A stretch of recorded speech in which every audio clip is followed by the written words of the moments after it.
In just a minute now, you will see the witch in her supernatural form. Rabies for biting a rat who stood between her and her ice cold fatty the night outside MSG. I was at a festival with Nora, and she went up to this lady with a baby and blew DMT smoke in her face. Welcome to the party, bitch. Little like thing of holy water, and so every time she goes sees the dead, she just sprinkles people with fucking Bobby's ball water. So I heard Nora almost got beat with a baseball bat in Chicken Alley for too much underboob. Don't call me more. One more.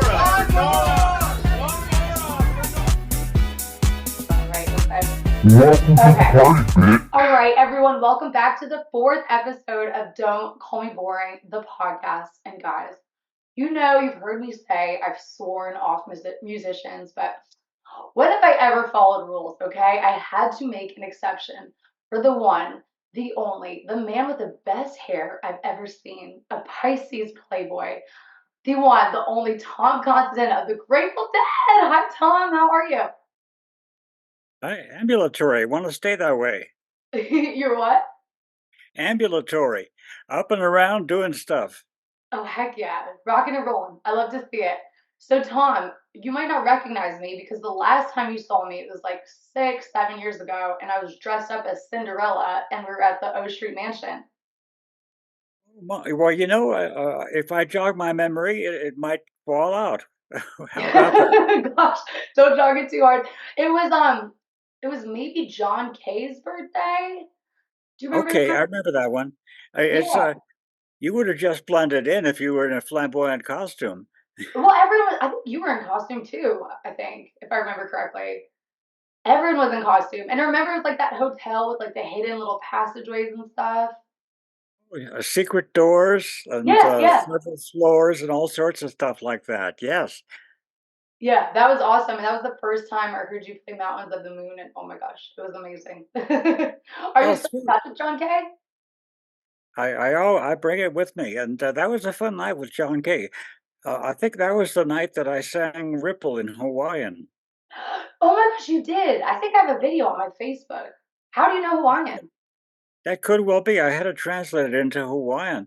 I thought it would that the rhythm of the music and everything would go nicely, and I can see the guys with the ukuleles on the beach there, just chilling, you know. Oh my goodness, you're such a Casanova.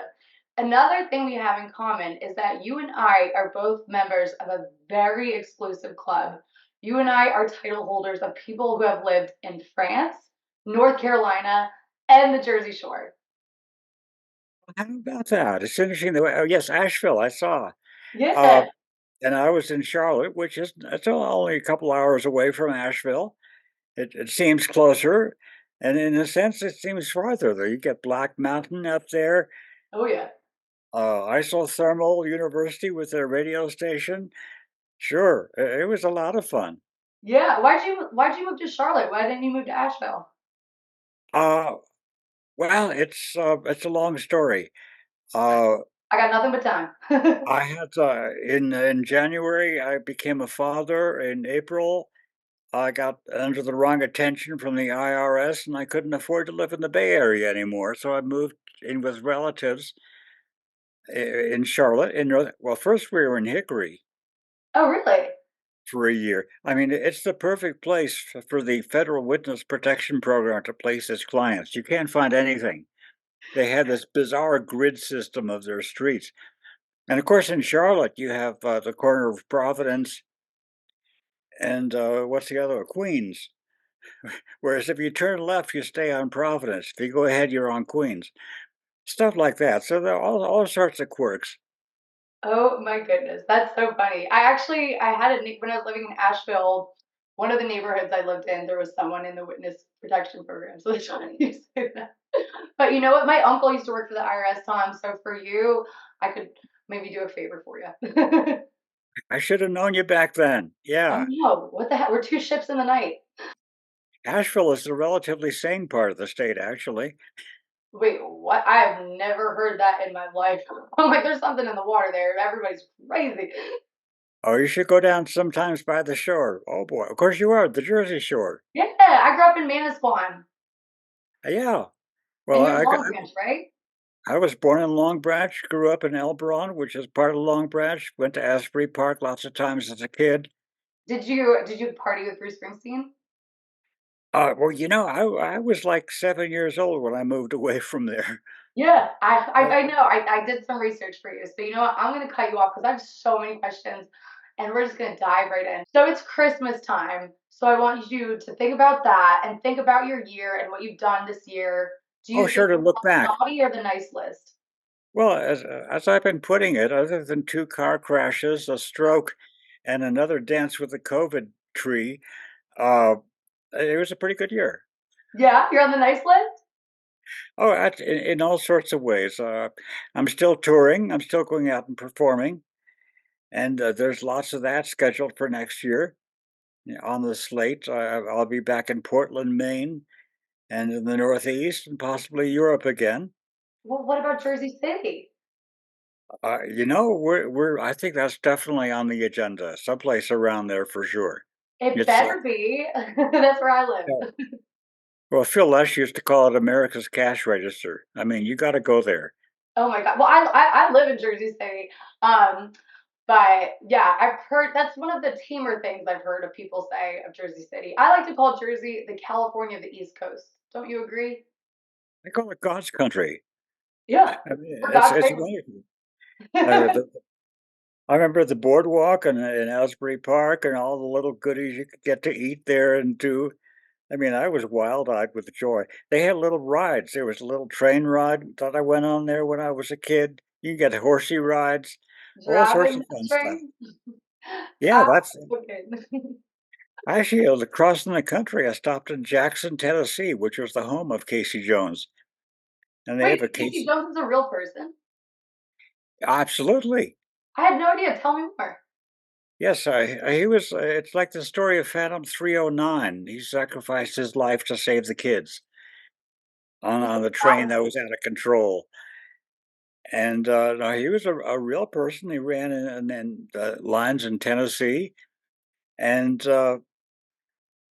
there's a museum there for him and everything. So, yeah, yeah, all these surprising things that you'll see if you're on the road, you know? Oh gosh, I've been on the road too much. I'm trying to settle down a little bit. Well, take your time. Take your time. It Well, you're it all inspiring me. comes. You're inspiring me because you're still going at it and you're still pumping out music. I see you got a new CD out, and I see you're in a band called Dos Hermanos. But the way you spell dos is not the typical Spanish way. What was the creative process behind that band name? Well, a dose in that context is not a number. It means a measurement of medication. What kind of medication? Oh, well, that's actually, we had to vary it day to day. We would do mescaline, then LSD, then peyote, because if you took the same one day after day, it wouldn't work. Yeah, I've heard my So, friends have told me that. I have no idea. and of course, well, your secret is safe with me. And we consider ourselves the antidote to rigid, structured thinking. So you can think of dose that way also. And Oh, we do you, we do you go. still dose? I have, not in the last week, but it all depends on circumstance and time and, that ever-present concept of availability. What do you do? Like, do you just take it at your house and like hang out, or like? Oh, any number of things. I mean, in my wild and crazy 20s, I would dose and, for long distance driving. Oh my You know, I goodness. lived I lived in Like, Las why are there Vegas. goats in the middle of the road? You know? Well, it's, you get us extra careful about things. And Yeah. it was quite in Nevada, like, driving, from, like, Vegas up to Tonopah. There's you look around, there's nothing but you and your car in the desert.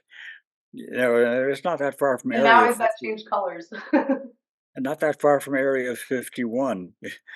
You have this thinking, "I wonder if they're watching. Hello out there," I'm because kind of thinking that you're born in Area 51. You give me enlightened. You're wise beyond your years. So I know you're born in the Jersey Shore, but then you spent your teenage years in Vegas. How many crimes did you commit before you turned 18? I somehow never got caught, so 0. Oh gosh, give us some hints. Give us some tips.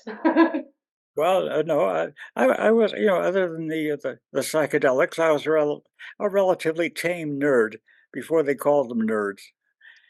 And uh, no, I noticed that there were the guys, who were, speedy cars and other adventures of that sort. And I noticed a lot of them wound up in the hospital. I figured I'd like to stay away from that. Were your parents strict? In a certain way, yes. My stepfather was a Greek national. Oh, He was that's, from Greece. That's where the Constanten name comes from. And my mother was born in Norway. English is my second language. what's your first So language? Norsk, Huh. Norwegian. I speak French. Ah, je connais quelques mots en français, mais il me faut pratiquer. But you have very nice accent. Your R's are incredible. That's when you know someone really speaks French, is when you can do the R's. Ugh. Oh, yes. Well, I was in Brussels while I was a music student. I was 18 years old, and it sort of osmotically got through, although I made the usual hilarious blunders at first. I think at one point I asked the bartender to direct me to the horse. Well, I thought you were gonna tell me about the whores in Vegas, but I guess the Brussels whores are where it's at. Well, that's a completely different story. It has other versions as well. It's My studies took me to Germany and Italy, and I picked up enough German and Italian to get by. And Amsterdam, there are things here that are cheaper if your Dutch is good enough. So it's worth studying and looking after. Well, I agree. We have a lot in common. It's so funny how, we're just from such different generations, but we have like a lot in common. So I did see that you were born in 1944. So that means that you were 18 when JFK was assassinated. Now, there's a lot of talk. Some people think it's a conspiracy, some people don't. You were there to witness it. Do you think JFK was assassinated by the government or by a guy who was mad at him? There's a lot of suspicious facts that don't quite add up, although I don't know what direction to point a finger. Well, I just want Because to get your opinion. It doesn't have to be right or wrong. I'm thinking about 50 years from now, when a lot of those things get declassified, and the people really know what goes on. We'll have a clearer picture of that. But now we're much too close to it, and we were definitely close to it in '63. I remember I was working for the post office when the news came through, Of course, and we are in San Francisco, and everybody's gonna essentially have a friend that works at the post office, if you know what I'm these saying. boxes came down a conveyor belt, and you had to take them and put them where they belong, that sort of thing. And then the word came out, and everybody was shocked incredibly. And it was the only thing on television for a week. They were one of those first of those super stories that take over the airwaves. I think another example was the 1989 San Francisco earthquake. I Oh mean, God, there was, was that the big one?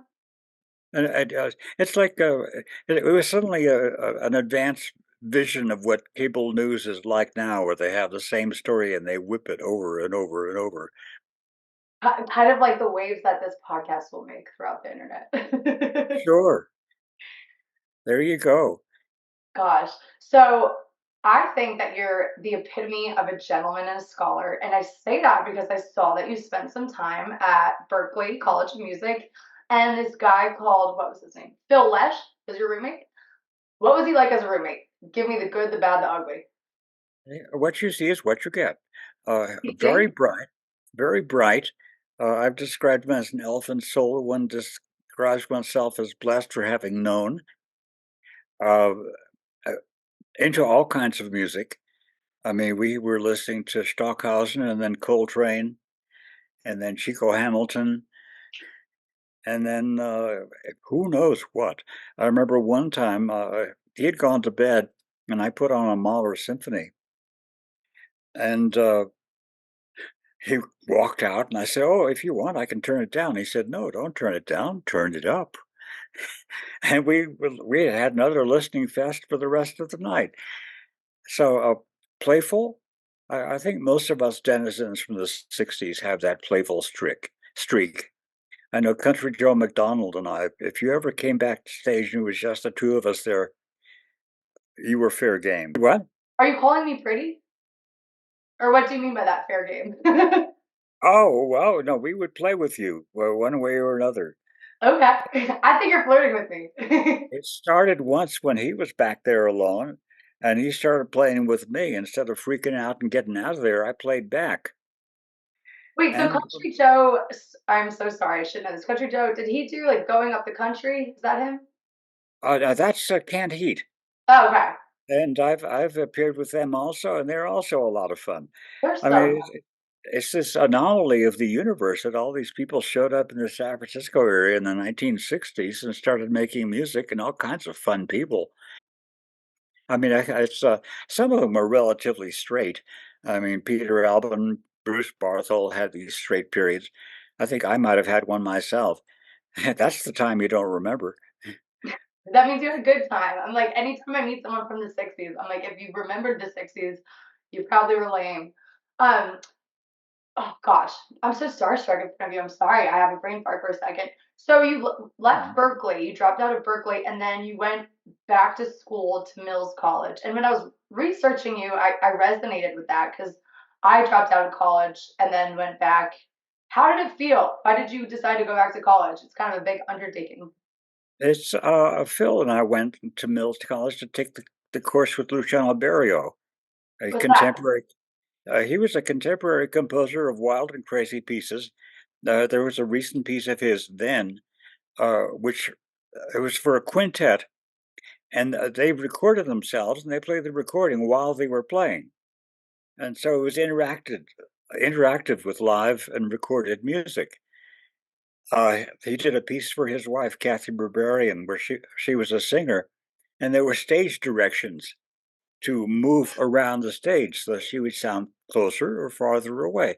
It was a voice with two percussionists was the only accompaniment. And we found that the music rather exciting, so we had to study with him. And then I went on to study with him in Europe. Yes. Oh my And gosh. the I stories want you to continue. expand on Europe, but I have that in a separate question because it's a big question. Um, so Mills Rivers College is cool. I saw that it was more, or at least from your Wikipedia page, it seemed like you hung out more with like more classical type musicians at Mills River College. Is that correct? Or Mills College? Classical and avant-garde. Actually, the Wikipedia pages, I would suggest you check out the German one and then translate it. Because the Wikipedia pages for the same subject are not translations of each other. They're completely originally written. And some of them, gosh, I found there was one on me in Czech, relatively short, like my checking account. But Ah, well, dang. I guess I'm not gonna try to flirt with you back. I'm just kidding. they very much vary. There's one in French too, which is, I mean, they're working on it. We're all a work in progress. Oh God, I'm like, we sure are. You're preaching to the choir. You know, I go way back with computers. I was a computer programmer in the Air Force in the 60s. Of course, they were different then. I don't have to tell you that. Yeah. But since then, it's probably my karma. There was some computer rigmarole. Live Dead 69 was doing a tour of England, and it was during the pandemic, and you had all sorts of paperwork to go through online. And so the management sent this guy, said, "Oh, he'll take care of it real quickly," and it took him 3 hours. I mean, I just have a weird case, and I can find the quirks in the system. Keep that in So, mind. the Grateful Dead. You started this band, or you joined this band called the Grateful Dead. For the listeners that don't know, the Grateful Dead are kind of like the epitome of rock and roll. And so when people talk about the Grateful Dead, even if they're not fans, even if they're not hippies, they're kind of associated with psychedelics and partying and like wild, huge fan base. What is one misconception that you think the public, or wait, how do I word this? What do you think is the public's biggest misconception about the Grateful Dead? Like, have you heard a rumor that people talk about that you're like, what? No, that never happened. It's a funny thing you mention, and I think it's true for any rock and roll band that's at all well known. As when you're in the scene and traveling with them and rehearsing with them and going through all that stuff, you're just yourselves. You're just a bunch of guys, trying to do the best you can, having what fun you can on the way. And then you hear these things out from your public image, and you say, "What?" What's the Because craziest thing you've heard? Oh my gosh. There was one that I got in a fight with Yorma and knocked his tooth out. What? You better not fight. You are my love hot tuna. Oh, I said, well, in a fair fight, he could pick me up, turn me upside down, and use me for a mop. I mean, it's unrealistic to begin with. But I had a TV show called Daddy Darkstar. And that's not true. My checking account would like that. The residuals would be great. All right, I'm gonna put your Venmo at the bottom of this so that we can fatten up your checking account. Sounds sweet. Yes, so the new CD is mainly a retrospective. Recordings 30, 40 years old, classical, ragtime, blues, Latino, all sorts of things arranged in a sequence that sort of makes sense. That's the And beauty of it. I think fans like it when things don't make sense. Or at it's least coming from you. well, the sequence is designed so that if you like one tune, you like the next two or three also. They're grouped together that way in this gradual uh, parade through time. You're such you're very true to your spirit. I mean, I googled you a lot right before this interview, but even when I would just see pictures of you or when I would think about the Grateful Dead, like you look very whimsical and you truly are what you're portrayed like in the media. It's very cool. You know, you really um carry the message of the Grateful Dead. Well, it's like Beaver Cleaver said in this TV show in the 50s, when you only have one story, you got to stick to it. Oh, you have a ton of stories. I'm gonna play a little quick game with you, and it's called Shag, Marry, Kill. So you've heard of this, right? I'm gonna give you three options, and you have to either shag one of them, marry one of them, or kill one of them. So Sure. shag, Okay. marry, kill. Spinners, Okay. tapers, or spread heads. Run those by again, please. So shag, marry, kill. Spinners, tapers, or spread heads. And this was a little tricky because these are typical Oh nicknames yeah, that people call Grateful Dead fans. I wanted to know if you're familiar. it's those are things that arose spontaneously, and they were as much a surprise to us as anybody. I remember Jerry Garcia would talk about this thing we do on a stage as if he was surprised that anybody might be interested in hearing the result. And it was when you're in the middle of the hurricane, you don't see the flying debris in a sense. Wow. And Yeah, it's not funny about life. It's like when the best things happen to you, it's like it takes a couple years to be like, oh my gosh, I did that. oh But yeah, answering the question, okay, so who would you shag? A spinner, a taper, or a spreadhead? And a spreadhead is a widespread panic fan. oh, um, I probably would get along with a taper, although they know the material so much better than I. So shag means like do the nasty with. Oh yes, I get it. So you want to do the Yeah, nasty with the taper, and then who would you marry? A I, spinner or spreadhead? I mean the term goes way back. Uh, um, I think I think I might be the taper all the way. Shag a taper, marry a taper, and then kill a spreadhead? Oh, Do you I know wouldn't widespread kill anyone. I have been mad at people, but never that mad.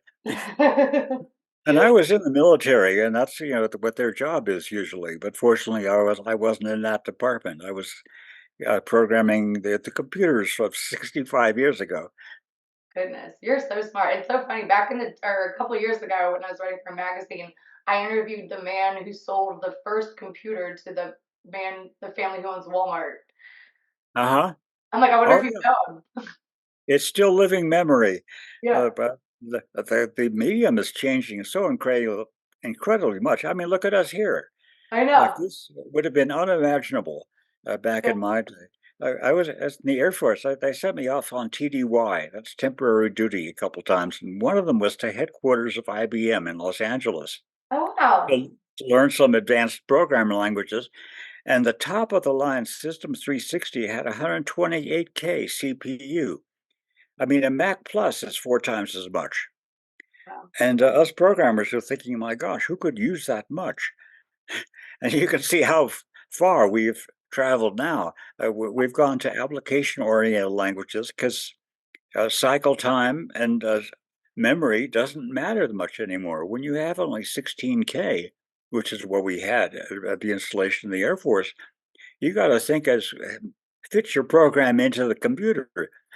So there are so many developments, all of them fascinating. Gosh, can you help me hack into Ticketmaster so I can get tickets? Because Jesus, these days it's so hard to get tickets. All the scalpers are cutting people in line. It's impossible to get tickets. I'm not the one to ask about that. I've never had to buy a Grateful Dead ticket. So Well, I don't have any idea what that's like. do you I ever hear go it's see rather Dead and hairy. Company? Well, and people get in line. Back in the day of telephones, you'd get a lottery number or something. I mean, this blew my mind. Yeah. Do you ever go see Dead and Company? Do you ever go support your friends? I mainly I see lots of bands when they're on the same bill. On one tour of Europe, I mainly hung out with Iron Butterfly. I've never heard of them. They had a big hit called Inagata da Vida, Wait, are you serious? Oh my God, I love that song. Are you serious? and and one time I was hanging out in their hotel room after the gig, and we were talking about agents. And I said, well, there's a couple of shifty and shady ones out there. And they turned toward me and said, name one. And I named one, Name and they them. all smiled. And they all smiled and said, "Hey, our testimony helped put him in jail." So from then on, for the rest of the tour, I was hanging out with them. Oh, yeah, I heard they were like a one-hit wonder, right? Uh, I can't think of another one. Yes, Oh, somehow yeah. they had enough material to fill out a set, as all of them do. But and that's again one of the great things about the Grateful Dead is there's so much material. You can do a week's run of shows and never do the same song twice. Oh, don't I know? Whereas Been around, I've seen you guys a lot. I did one summer tour with It's a Beautiful Day, and we did the same set every time because that was about the extent of all their hits. And that's what the people want to hear is the hits. I mean, with Jefferson Starship, it would be Somebody to Love and White Rabbit, and Yeah. then assorted debris around that. Did you play with Jefferson Starship? Oh, yes. Starting in 2005 until when Paul Kantner passed away. So, and And was that when they kind of switched gears? They went a little more like pop? Didn't they kind of that was like the Mickey Thomas era. They went through several molds and several incarnations, so to say. But when I was with them, again, it was a whole lot of fun. Actually, I've done more shows with Jefferson Starship than with the Grateful Dead. oh my So the world is upside down, Tom, you are like the coolest person I've ever talked to in my life. Is it like, do you ever just like sit around and like pinch yourself and you're like, oh my goodness, like I'm a rock star? I'm just picking up one foot and putting it in front of the other and following my life. No, my life seems to be rather everyday. Although I take your point in that sometimes when you're doing the music business, ordinary things seem extraordinary and extraordinary things seem ordinary. It's What like, do you oh think yes, about Fish? oh well, yes, I've met all of them except for John Fishman, and I'll be doing a show with him in March. Wait, so funny enough, I actually broke a Guinness Book of World Records with John Fishman. Okay, I can dig it. So when you see him, you can let him know that. I will be sure to. I'll let you use my name for. I see that. So you played with the Grateful Dead from 1968 to 1970, and while your contributions to the Grateful Dead catalog are, in my book, top tier iconic, you missed out on Europe '72. Were you upset? Did you have FOMO? No, it's the technology of the time wouldn't allow the keyboard to be amplified loud enough to compete with the guitars. So that a lot of what I played, nobody heard. And that was a little bit frustrating to say the least. And I had an offer to write a music director show that ran off Broadway in New York. And who knows, a couple of breaks here and there, and that could have been my meal ticket for the rest of my life. But it was called Tarot. The characters were all based on the Tarot cards. Wait, no, what? That's incredible. And it's Uh, for the show in Manhattan, there was no words. It was all mime. In fact, the everybody on stage was in whiteface lines, and the characters were all from the tarot cards, and it told a little story. And we ran 56 shows, two 28-show runs, one in Brooklyn, one in Strickland Square on Bleecker Street. And then we went to Los Angeles, recorded the album, and one of those things. Nothing came of it other than that, although a lot of people went to it and a lot of people saw it. There's always that, well, hey, why'd you stop doing that? Well, showbiz can be weird. Oh, it sure can. I'm trying to. I moved to Jersey City to try and get into the acting world, and showbiz is weird, but Oh, I yes. like weird. That's why I like the Grateful Dead. That's why I like your music.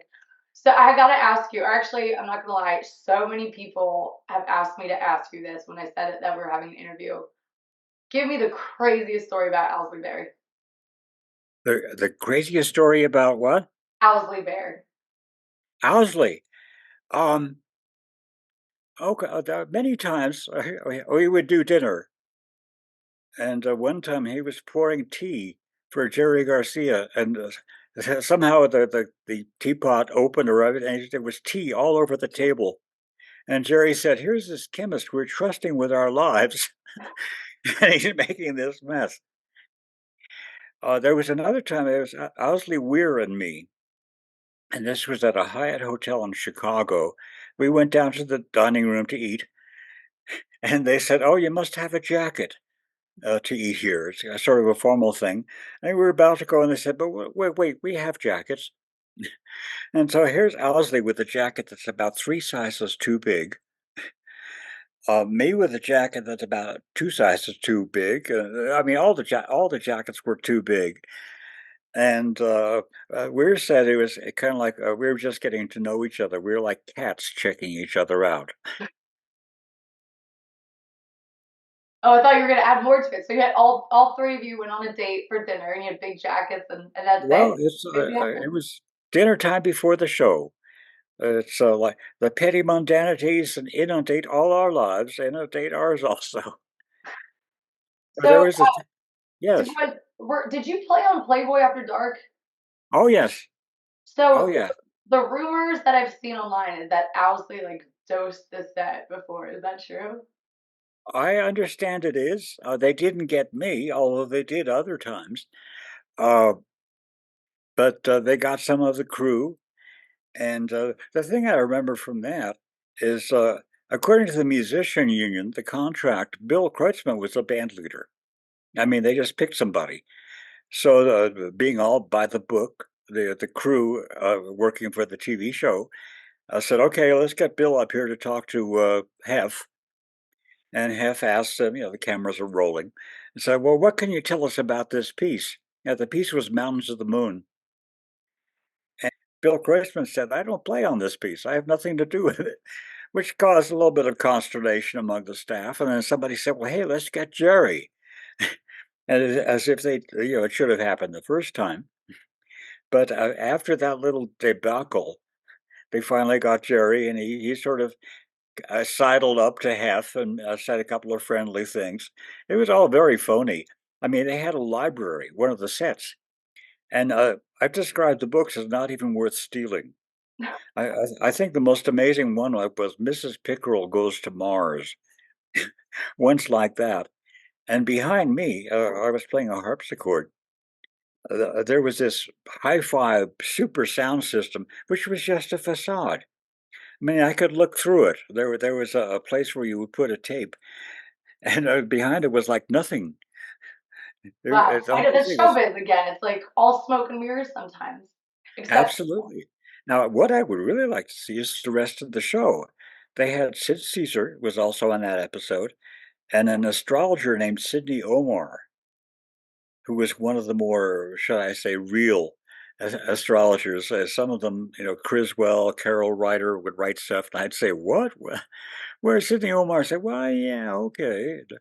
You're a Pisces with Capricorn rising. so you're Okay. is that what you are? Yeah. Actually, Wow. on the cusp of Aries. Okay. So I got out of that when you know, in those magazines. If you're a Pisces, you always have to turn to page 132.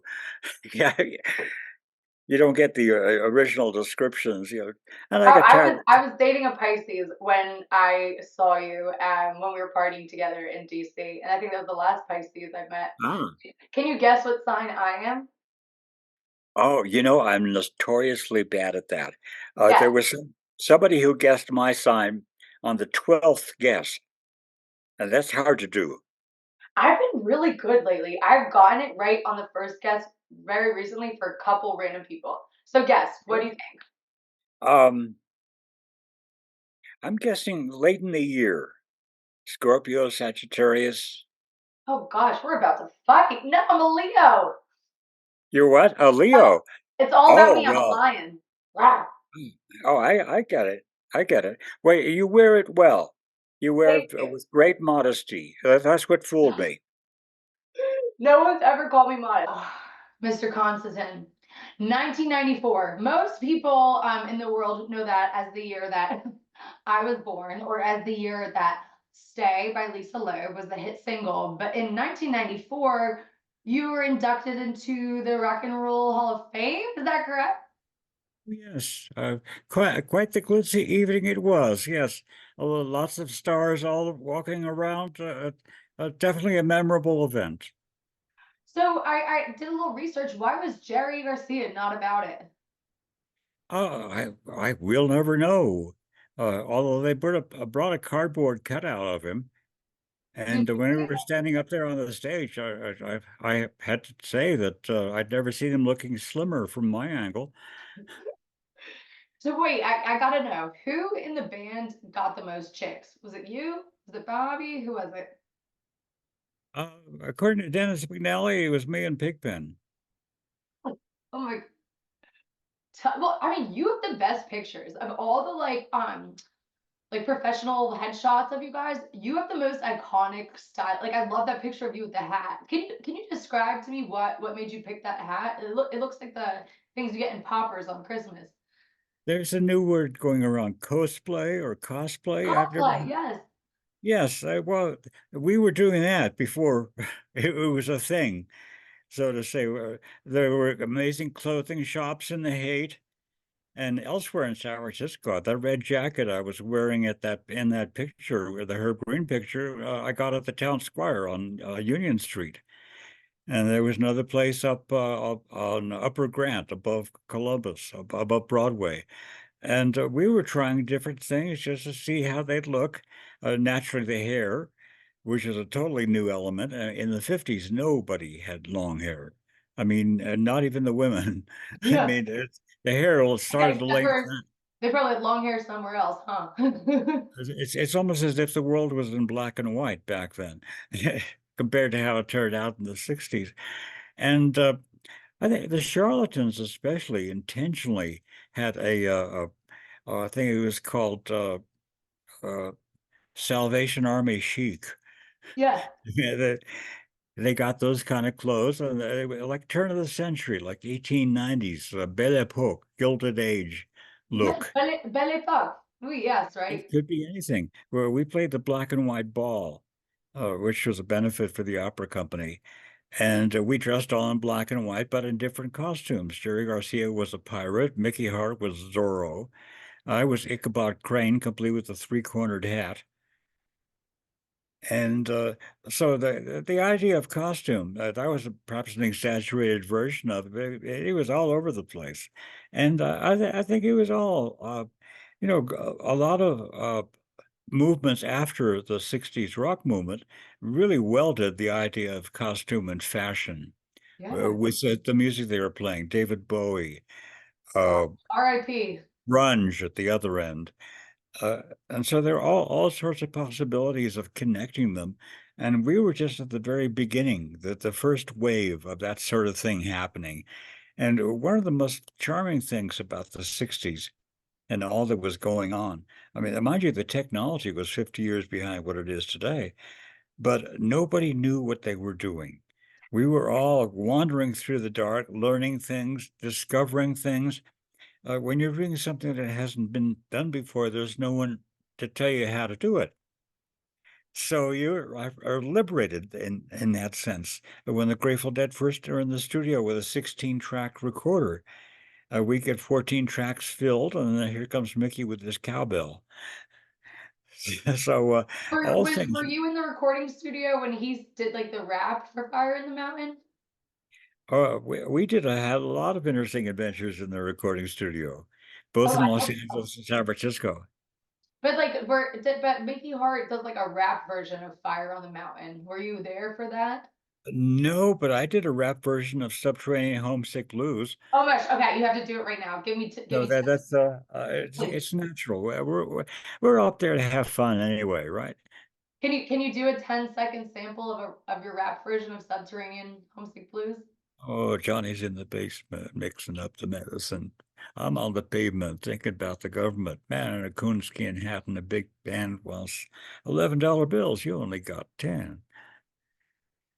One of my favorite songs ever. But your version I think is better. You need to re-record Oh, a version of well, that. it suggested it. The material is, suggested it itself.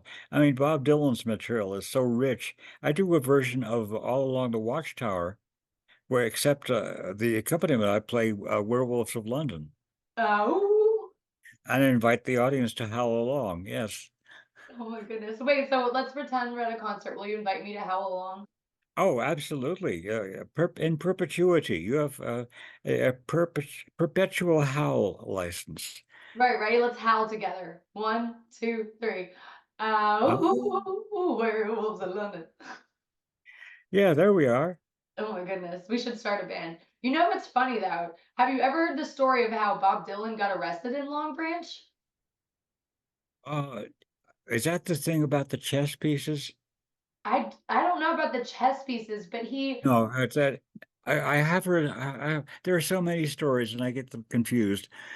So I don't know if I've heard it or not. I'll refresh your memory. So real quick, Bob Dylan was playing a show somewhere around Long Branch, like maybe it was Asbury or something, and he was just walking around the town beforehand, like it was like he had some time to kill. The police arrest him because they think he's a homeless person. And he literally tells them, I'm Bob Dylan, and they don't believe him, and they have to book him, look him down, and then they're so embarrassed because it was Bob Dylan. And it was in Long Branch, New Jersey. It does ring true. Yes, I remember once we were playing at the Stone Pony in Asbury Park, and I walked out during a break to the boardwalk and walked up and down in a deliberate search of a Twilight Zone moment because I'd been in that same place like 40 years earlier. I had too many of those there. Unfortunately, it didn't happen, or maybe fortunately, I will never know. I had a friend who went to see Bob Weir, and they play at you know Convention Hall on the boardwalk in Asbury. Yeah, It's like right across from Stone Pony, but just like on the boardwalk. And he had some uh, yeah, but he put it in like a Vising bottle, like a dropper. And he made the mistake of going outside to smoke a joint. He got arrested.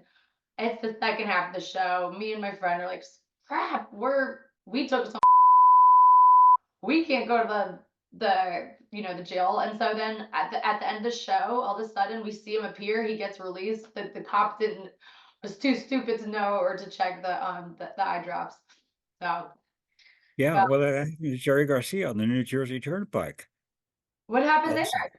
Also, he was popped. He was found carrying stuff. Oh And God. it's, I mean, when you're in that level, you're in a bubble and you start Yeah. to fancy that you're invisible or something. It's really different. And this came home to me. I heard an interview of me when I was with the Grateful Dead. And my first response was, geez, this guy's really full of himself, isn't he? I So think I think you're quite humble, and you're funny. You're actually really funny. I was surprised. I didn't know what to expect. well, cool. Thank you for that. I like that. I like people. I like your style. I like people who don't change the way they are just because they're a certain age or because they think that at age 70 I should be like not silly. I like your whimsy. You're full of whimsy. I am a little bit into politics. Have you heard of George Santos? No. So George Santos is a New York City congressman who just got arrested because he spent all the money from not all of it, but he spent the money that people were donating to him on Botox, OnlyFans, and Birkins. Do you know anything about OnlyFans? I know about the way that the politicians also think they're invisible, and you definitely feel you're in a bubble. So I can see that sort of thing happening. And You've got wait, hold on 1 second. I gotta get my laptop charger. Give me 1 second.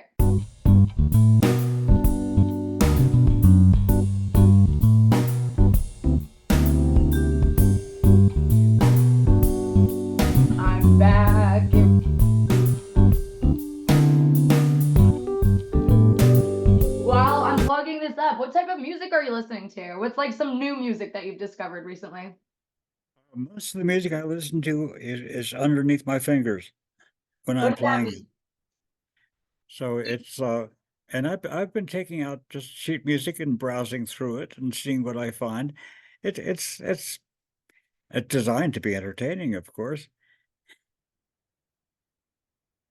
So you only listen to your own music? You're such a diva.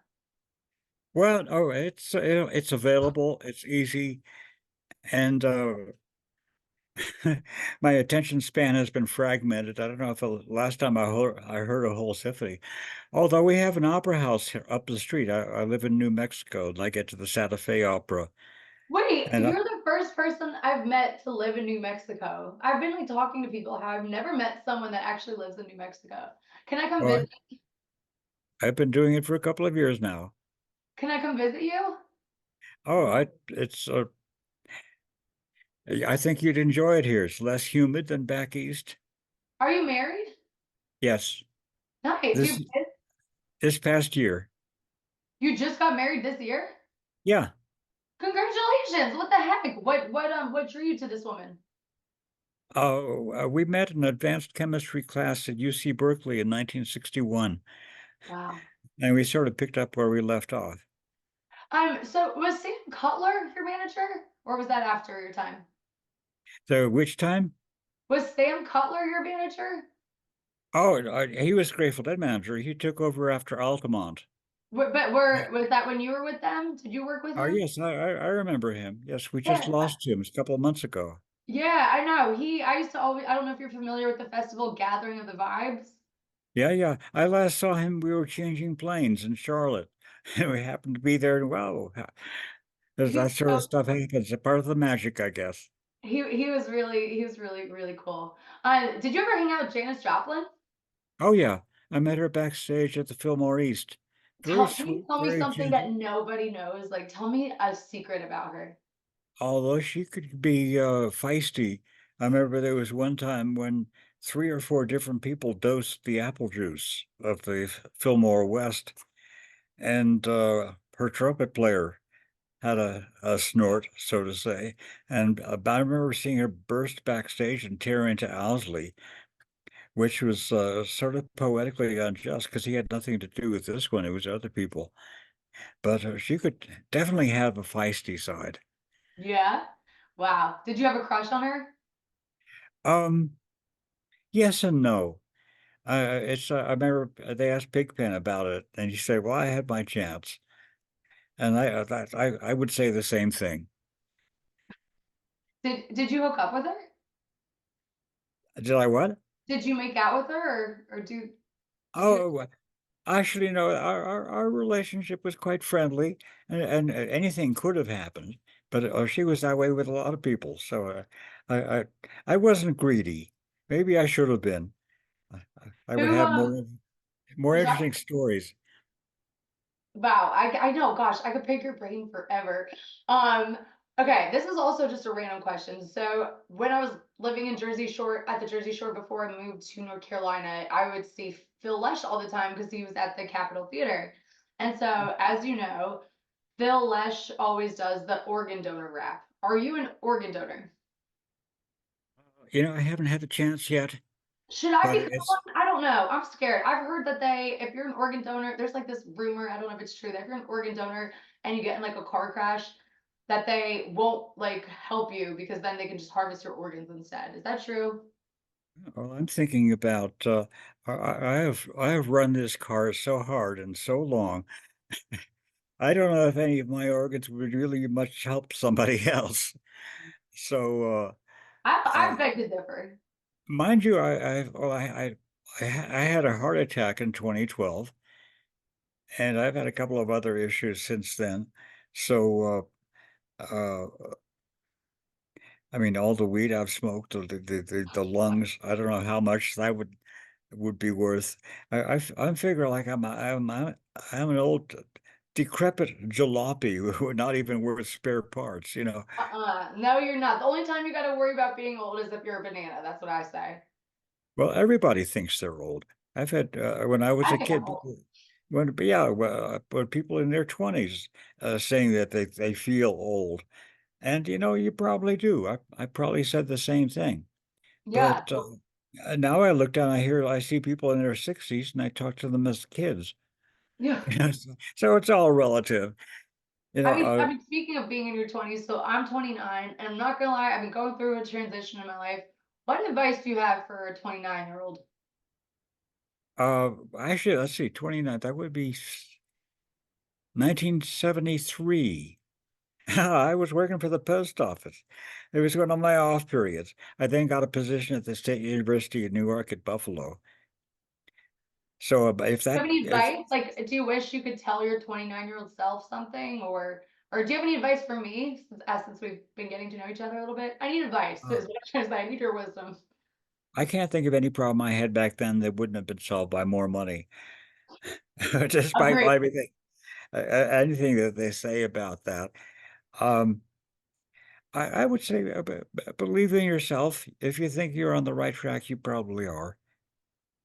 And because there's all this fringe of doubt, so to say, your self-questioning and all that. And it's I've heard recordings of myself from that period, and it was encouraging. I played on a radio show, piano. I was It was a San Francisco version of Prairie Home Companion, and we were on every weekend. I was with them for 8 years. And we'd do a live version Saturday, and it was rebroadcast Sunday. So I would listen to it. And in the summertime, we'd be in reruns. And they played four shows from about the same time the previous year. And there was this one show, and it was going to be my sub because I was out of town with a rock band. So my So you substitute, knowing. Diane Heidi, Beethoven contest winner, fine pianist. And so I'm listening to the show, and I'm thinking, my gosh, that's some really good playing. She's going to take my job.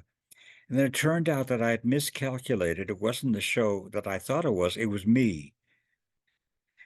So it's amazing how good you sound when you don't know you're you. Yeah.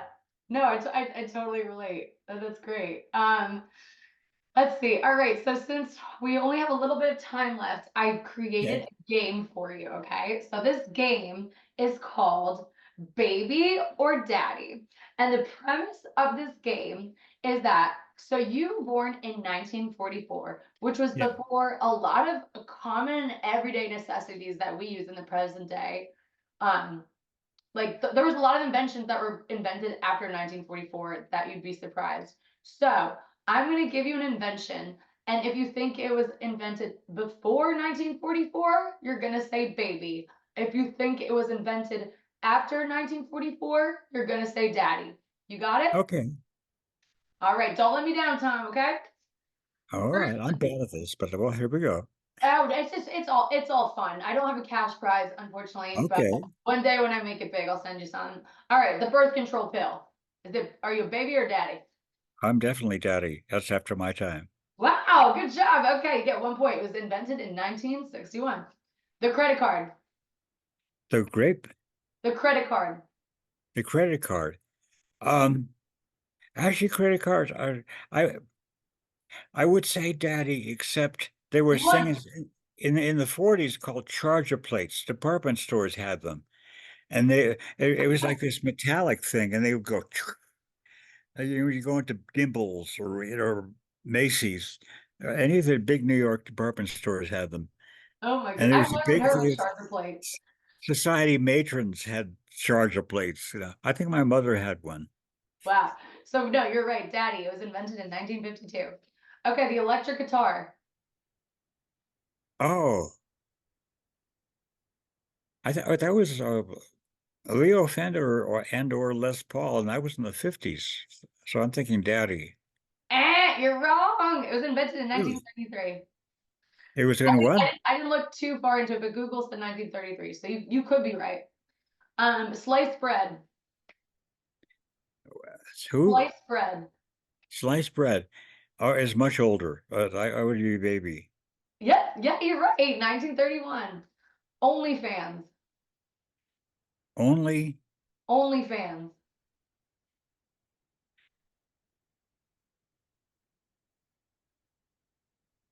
I'm It's a gonna guess website.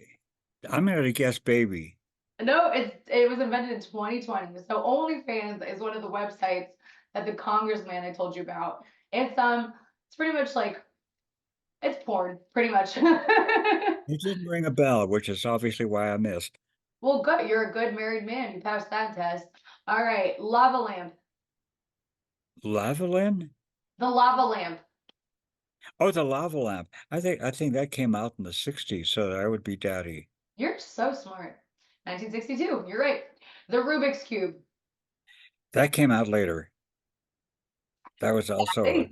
1971. All right, I have three more. So the fashion brand Schiaparelli, which was recently worn by Kim Kardashian and Julia Fox.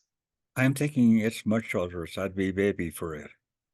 Baby, 1933. Wow. I'm very impressed. Yeah. I was trying to trick you with that one. The movie Little Rascals.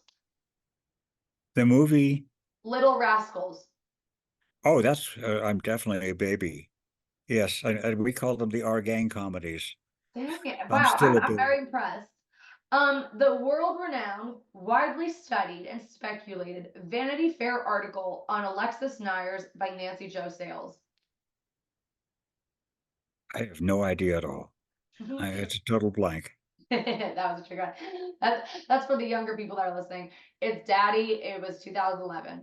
Finally, last but not least, the Yes. Alien Registration Act, which was a law passed to make sure that any American citizen cannot teach or advocate for overthrowing the government. Chance, I would be Daddy to that. It's baby. It was 1940. And my follow-up Really? question: But not by where, much. where were you January 6th? At home. Okay, good. Okay, good. Here in the mountains of New Mexico. Yes. Good, good. Well, I don't want to take up any more of your time. I could talk to you for hours, but I think that's a good initial meeting. So what do you have going on? What are you promoting? Tell the fans what projects you got going on, right, and where they can support We you. have a CD circulating called Through the Listening Glass. And I know CDs are going out and LPs are coming back in. It's an upside down world. Oh, what else you got going on? Yeah. Any shows coming up?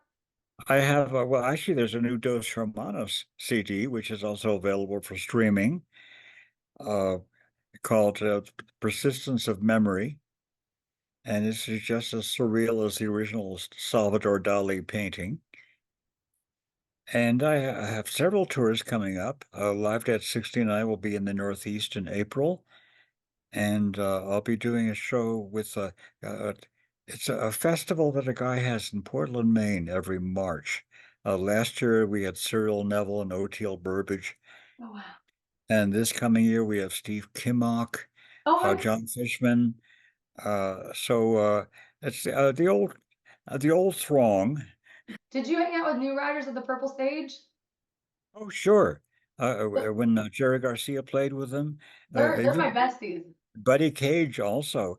Uh, In fact, I have we lost him a couple of years ago, but what a smiling, brilliant person. I remember once I played at a festival with him and I met him and there he was. And our smiles were so broad, it took me about 5 minutes before I had control of my mouth so I could talk. I mean, it's just, he's that kind of pleasantry. Did There was you an know Arrowhead, Toast? there Did was you an know Arrowhead Jennifer? Ranch show. Yes? Their manager, Captain Toast, do you know him? It doesn't ring a bell. Okay, maybe that was like. And this is TC of the Grateful Dead. Don't forget to keep on trucking. One more up. Welcome to the party, bitch.